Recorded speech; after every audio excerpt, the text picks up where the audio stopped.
Ya están con nosotros aquí en la mesa. Vamos a hablar un poquito del tema de infraestructura del MEC. Para eso está la Coordinadora General de Proyectos del MEC. ¿Sería así su título, la Lilia Zarza? ¿O cómo sería tu...? Realmente formo parte del equipo de la Dirección General de Programas y Proyectos. Forma parte de la Coordinación General, entonces, va. Y Luis Fernando Ramírez, asesor pedagógico de Juntos por la Educación. Sí, así es. ¿Qué tal, bueno, Carlos? Vamos a hablar un poco del nivel también del tema de la formación, un poco vacaciones, un poco para ver hacia dónde apuntamos después del retorno de los chicos en clase. Por supuesto, no se va a solucionar en 2 semanas, pero bueno, hacia dónde apuntamos por lo menos.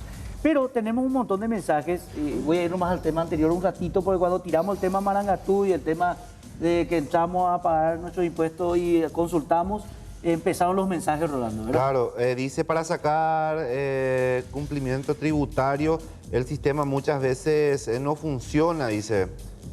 Hay otros mensajes que dice, en Paraguay no se quieren pagar impuestos porque hay mucha corrupción y es una de las causas de evasión impositiva. Los ciudadanos ven su impuesto en el bolsillo de los políticos, sus familiares y así sucesivamente. Dice también, es mentira que no sentimos, el sistema no funciona. Anoche esperé hasta las 23:30 para ingresar en declaraciones, dice otro más. Con este tema de la renta a los jugadores, no completó el mensaje, pero en fin, son muchos los mensajes que llegan relacionados a... Juan Ignacio Cariaga envía también al Twitter, Rolando, mientras busca otro también, el 0185, dice, bastante fuerte, Julio, ¿verdad? Una mentirosa para decir que el sistema está estable. Bueno, después dice, envías vía web para sacar un simple root o hacer cambio de información y nunca te envía el mail de confirmación. Antes el root te entregaban en el día, ahora ya no se tiene certeza ya que no se sabe si su sistema te va a enviar el mail. Bueno, igual nosotros esto lo vamos a enviar también a la gente de la Secretaría de Tributación para que ellos tengan conocimiento de lo que están reclamando también cada uno de los cada uno de los oyentes y también de la audiencia de Pulso Urbano. Bueno, entramos un poquitito a consultar y voy a empezar por Dalila Zarza, hablar un poquito del tema de infraestructura, pero lo primero que preocupa un poco es, y hay 2 sectores así muy emblemáticos por lo último acontecido, ¿verdad? La toma de colegios y todo eso, que eran 2 colegios que se centraba un poco la atención y lo vimos al ministro ya ir a esos colegios y decir, empezamos la obra y empezamos a construir. ¿Qué pasó primero con ellos y en qué etapa está? Y después hablar un poquito de eso que se está invirtiendo hoy en día en los colegios. Bueno, en primer lugar, considerar, ¿verdad?, que los recursos para la inversión en la infraestructura están disponibles. De hecho, hay llamados adjudicados para la construcción y la reparación de estos colegios que mencionas y los procesos administrativos están en marcha y eso está iniciando próximamente en estas semanas. Cuando hablamos específicamente de los colegios, hablamos cuáles son los que están en marcha, ¿podemos puntualizar algunos?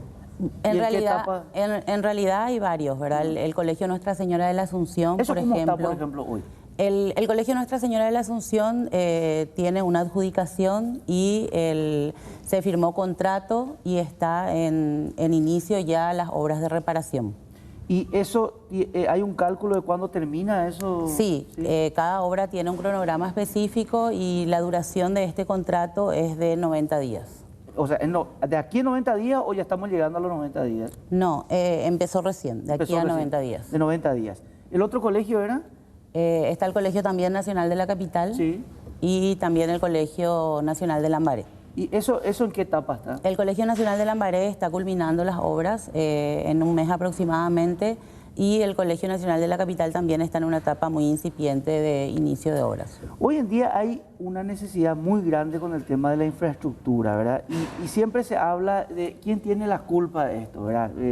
Es la municipalidad porque tiene esos fondos que tienen que utilizar, el Ministerio de Educación, dice, no, el problema de la municipalidad y siempre, pero es el estudiante el que no tiene lugar finalmente.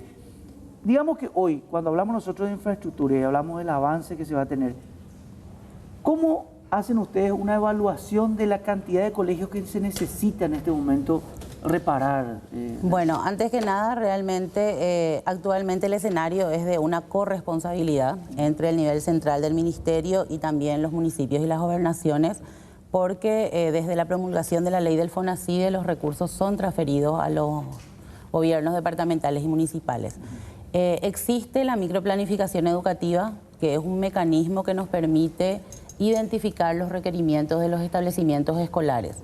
Esta microplanificación es un ejercicio a nivel local, surge a partir de las necesidades que se identifican desde la institución educativa y es el instrumento que nos permite identificar y priorizar qué locales escolares necesitan intervención. Entonces, a partir de esta lista priorizada que está disponible para todas las personas, que está en la página web del Ministerio, esta lista la firman los intendentes y también los consejos departamentales de educación. El MEC, las municipalidades y los gobiernos departamentales tienen el menú para ir a intervenir en las instituciones educativas. En esta lista se identifica el tipo de intervención, si sería la reparación de un aula, la construcción de un aula nueva, de un comedor, servicios higiénicos, y en función a eso se elaboran los proyectos arquitectónicos para intervención. Ahora, ¿cómo accedo a entrar en esa lista? ¿Qué pasos tengo que hacer para poder...? La lista está disponible en el portal de datos abiertos del Ministerio de Educación. La dirección es datos.mec.gov.py.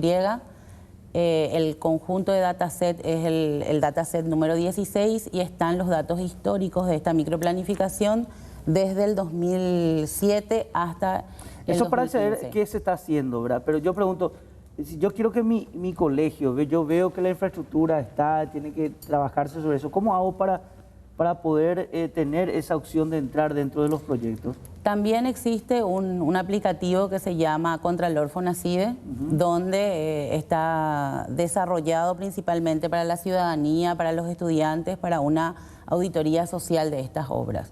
Y esto es un aplicativo interactivo donde se pueden dejar mensajes, se pueden alzar fotos y se pueden ir identificando si una obra se está ejecutando y si no se está ejecutando. Ajá. Porque si yo soy estudiante de un colegio donde se anuncia que va a ser intervenido por ya sea por la municipalidad, por la gobernación o por el ministerio, y esta obra no inicia o esta obra paró, existe la posibilidad de denunciar ese hecho. Ah, perfecto. O sea, ¿eso lo pueden hacer en una página? Sí, en la página del MEC también se accede directo. La página del MEC es www.mec.gov.py. Tenemos dos aplicativos, Contralor FONACIDE y Mira Dónde Aprendo. Los dos están destinados a la auditoría social, al monitoreo social de las intervenciones en infraestructura. ¿Eso genera que ustedes después vayan a mirar qué es lo que está pasando? Sí, eso genera, o sea, tiene un protocolo. Mira Dónde Aprendo es un protocolo más de seguridad escolar.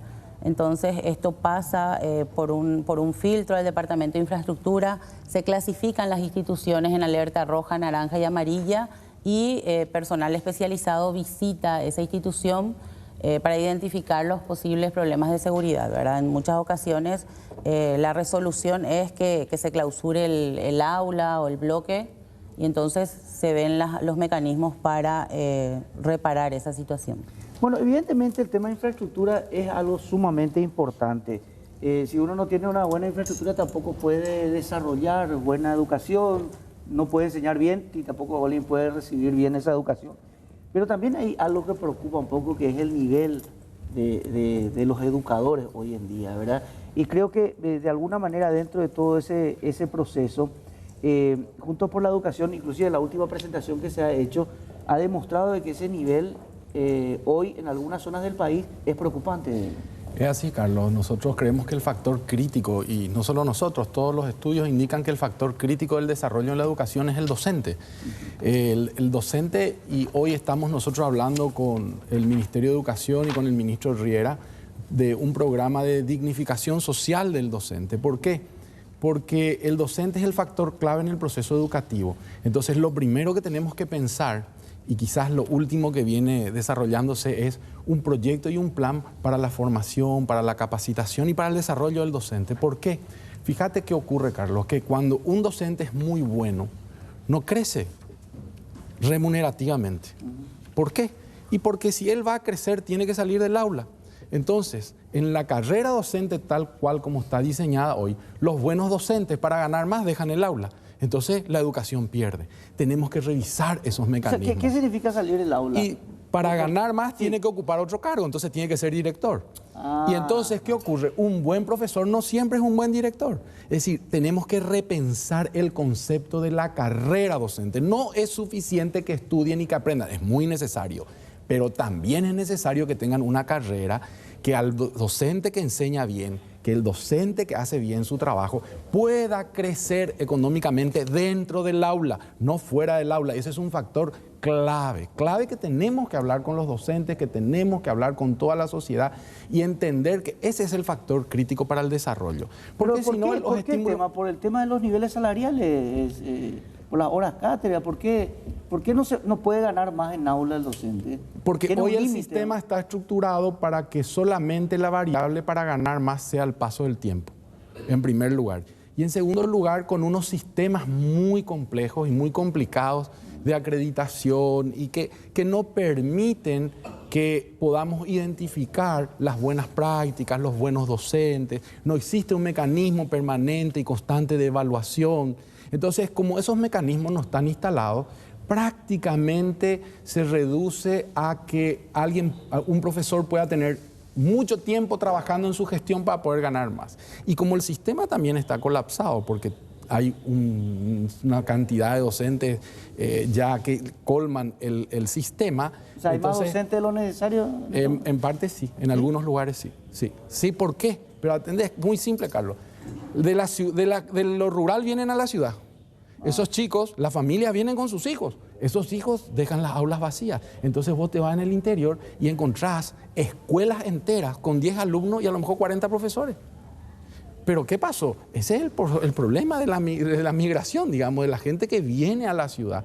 Y hay comunidades enteras donde en 1 kilómetro te encontrás con 3 escuelas y a lo mejor juntás todos los alumnos y son 150. Entonces, ¿qué está pasando? Pero esa es una oportunidad también, porque entonces nosotros tenemos docentes como para que un grupo se quede con los alumnos y los otros se dediquen a estudiar. Imagínate, Carlos, que puedan estudiar nuestros docentes 1 año sabático, o 3 meses, o 6 meses, y no más esa capacitación solo los sábados, ¿verdad? Porque además, fíjate lo que pasa, es casi injusto. Viene un docente que tiene que venir, por ejemplo, a formarse a Capital. Sale a las 2 de la mañana de su casa. Toda la mañana viaja, llega a las 8, ¿verdad? Ahí un desayuno, y para poder aprender, y 4 horas alguien le habla, y después se sube otra vez al micro y se va otra vez a su casa, llega a las 8 de la noche. Centralizado en Asunción todo. O en algunas zonas cercanas. Entonces, tenemos que establecer otros mecanismos y otros sistemas. ¿Qué dice el ministro con este planteamiento? Realmente el ministro, encontramos una apertura extraordinaria del ministro Riera, y él se ha puesto a trabajar desde el primer día, desde el día 1, y nos dijo, adelante con esto es lo que hay que hacer. No, ya sé, le dice adelante, pero el ministerio que tiene que... Y el ministerio, nosotros tenemos por suerte un trabajo, una relación muy, muy cercana y estrecha con la gente que trabaja con el viceministro, todo el equipo de formación docente, y todos estamos ya entendiendo que este es el camino, Carlos. Esa es una gran ventaja. Yo creo que hay un acuerdo incluso social de que este es el camino. Pues imagínate vos lo que tiene que ser dentro del ministerio. Hoy en día, para analizar la infraestructura de los colegios, se tiene que tener una cantidad de gente controlando, verificando, todo eso. Imagínate si se van a hacer estas evaluaciones y saber la calidad de cada docente, que yo me imagino que debe tener cada director, cada supervisor, tiene que tener una calificación de cada docente, ¿verdad? Así es. Yo creo que el sistema en sí está preparado para hacerlo. Es más, hoy a través del FONACIDE y de los fondos de excelencia, hay todo un mecanismo para generar un instituto de evaluación. Es decir, un organismo preparado, entrenado. Por primera vez Paraguay tiene 35 magíster en evaluación. Y eso también gracias a este proceso de evaluación PISA, en el que Paraguay está entrando y está desarrollando. Es decir, va a haber capacidad humana para poder desarrollar lo que estamos diciendo. Porque esto es, a veces la idea es linda, ¿verdad? Pero ¿cómo se operativiza? Y ya hay hoy gente preparada para llevar adelante en el nivel central y sobre todo también en las regiones, a través de lo que estamos llamándole los coordinadores pedagógicos, es decir, personas que en territorio hacen la tutoría, porque la otra clave que nosotros vimos para la formación del docente es el acompañamiento. Uno le puede formar acá el sábado y después se va a su territorio y no, ahí en territorio hay que estar.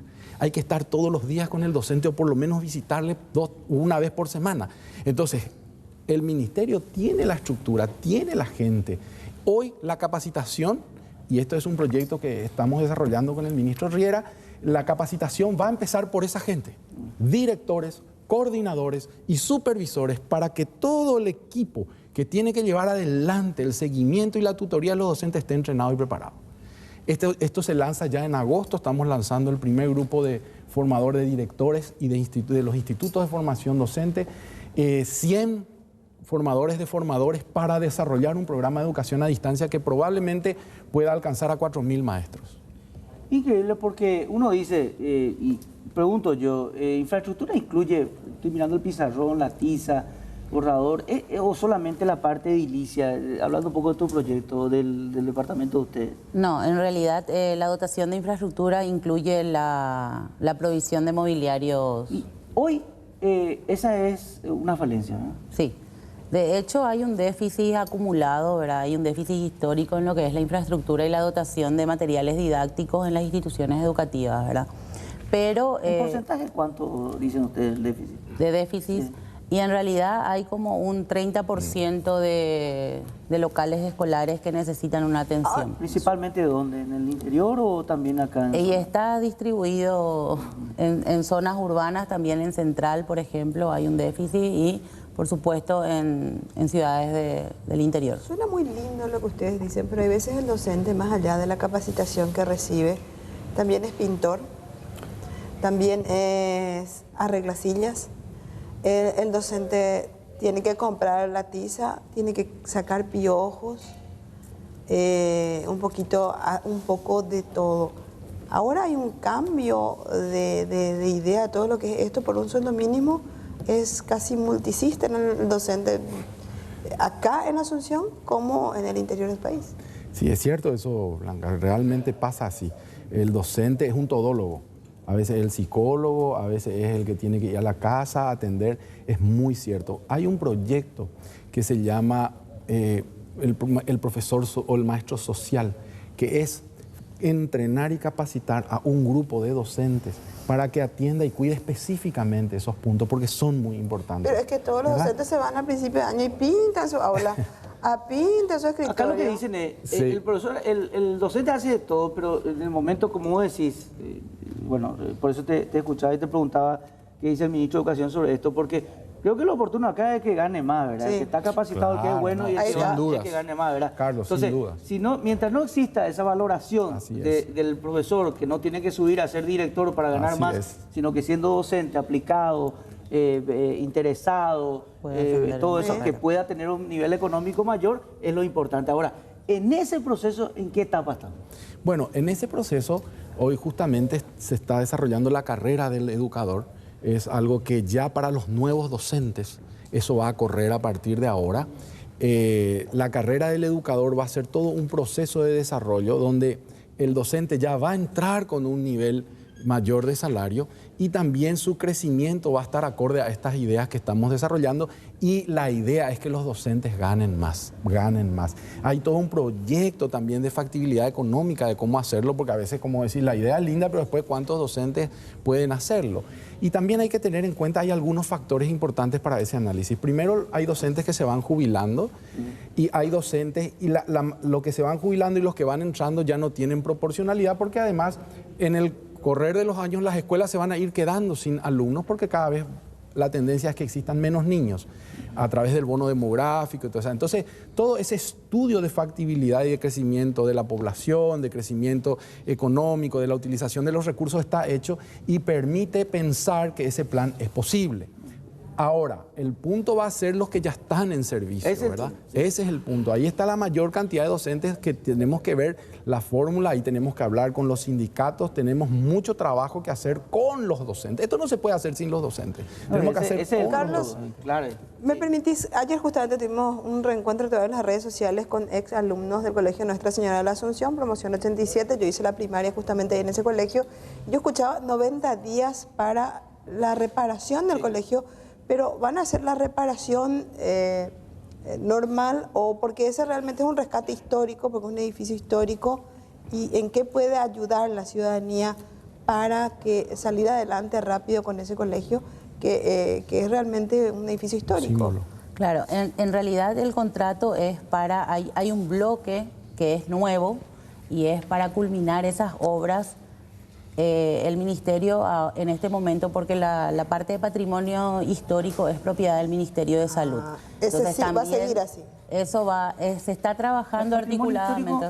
¿El Ministerio de Salud? Porque no entiendo. Sí, porque está dentro del predio del El Ministerio predio de Salud. de Nuestra Señora de la Asunción es compartido. Una parte es del MEC y otra es del Ministerio de lo Salud. histórico es del Ministerio de Salud. Sí, entonces se están haciendo los arreglos legales correspondientes para buscar la mejor manera de intervenir en la refacción. En la escuela graduada 260 Nuestra Señora de la Sí, la que Asunción está es la sobre que el van a, es el bloque nuevo. Bloque El nuevo. colegio en Ahí. realidad, sí, es el bloque para los chicos de secundaria y también para el IFD, el Instituto de Formación Docente. Bueno, queríamos tenerle hoy, y sobre todo para hablar un poquito en vacaciones también, que no nos olvidamos del tema de educación. No se sabe todavía si va a continuar las vacaciones de invierno por el frío. ¿No? ¿Qué escuchó ahí en los pasillos del ministerio? ¿Qué se dijo? No, en realidad yo escuché que se fija la fecha. ¿Sí? Que Se mantiene, la fecha. se mantiene. Bueno, entonces ya. Atención, para los que estaban esperando que siga una semana más, porque hoy hizo frío, güey. Viste que hoy hizo frío, seguro que continúa las vacaciones. O sea que un clásico, empiezan las vacaciones y hace calor. Sí. Increíble. Bueno, gracias por estar esta mañana. No, gracias Muy a amable. ustedes. Vamos a seguir Gracias. hablando. Nuestra licitación de 70 millones. ¿Cuál es la...? No, comentame, ¿cuál? Realmente hay un proyecto muy importante en infraestructura escolar por una inversión muy grande de más de 70 millones para beneficiar a 675 locales en los 16 departamentos más la capital. Tiene un cronograma, los sobres se abrieron el 11 de julio.